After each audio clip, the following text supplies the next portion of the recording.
యేసుక్రీస్తునామం అందరికీ వందనాలు చెల్లిస్తున్నాను.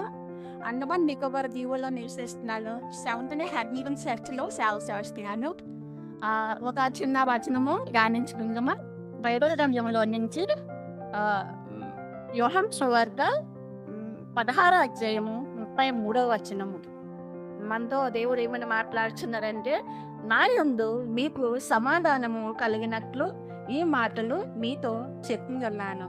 లోకములో మీకు శ్రమ కలుగును, అయినను ధైర్యము తెచ్చుకొనుడి, నేను లోకమును జయించి ఉన్నాను అని దేవుడు మనతో మాట్లాడుచున్నాడు.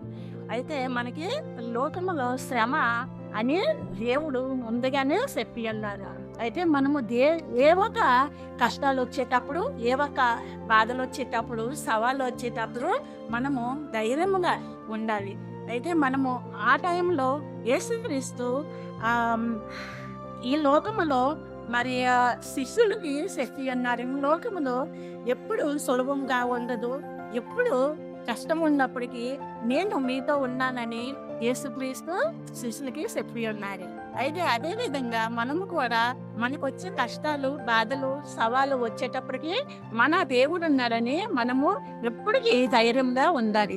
అయితే మన కోసము దేవుడు ఈ లోకములో ఈ భూమి పైన వచ్చి మరి మన పాపాల నిమిత్తము, మన శాపాల నిమిత్తము మరణించి ఉన్నారు. కాబట్టి మనకి ఇంకా ఏమి భయం లేకుండా మనము ఒక విశ్వాసముతో, నమ్మకముతో మనం ఉండాలి. అయితే దేవుడు చెప్పుతున్నాడు, ఈ లోకాన్ని జయించి ఉన్నానని చెప్పుచున్నాను. అయితే అదే విధంగా మనం నమ్మకము ఉండాలి.